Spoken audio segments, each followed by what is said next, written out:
Well, the Audi's dead.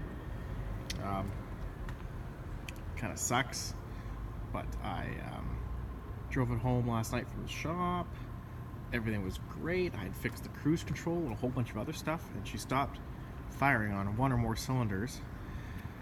Started out just minor, and then it turned into really bad, to the point where it was misfiring even on the lightest loads cruising.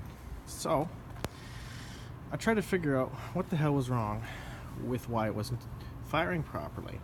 And as you can see, I've got 5 coils mounted on my firewall. But the weird thing is, and obviously some leads that go to the individual plugs. The crazy thing is I looked at like tons of pictures of these engines on the internet to try to figure out if maybe it was a dead coil or bad wires, what have you. And it turns out these aren't OEM. The actual OEM coils are in fact coil on plug.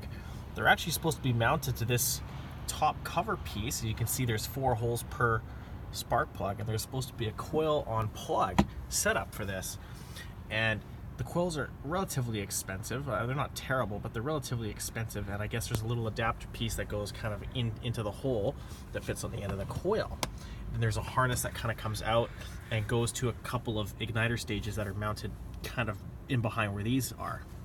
So I guess they were quite troublesome in the day, and so I'm guessing that the previous owner decided to put these on. And it turns out that these, after some research, are 030 Motorsports kind of TTL level. So these have the igniters built in, because you can kind of see on the bottom that there is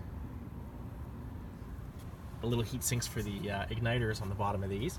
Well, then these leads are custom for this engine.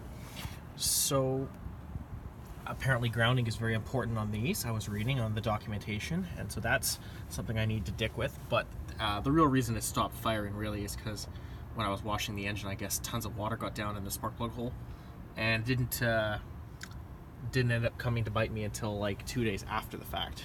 So a little weird, but nevertheless, we will get the water out of the spark plug holes, clean up the leads and everything, and hopefully she's back running the way it was.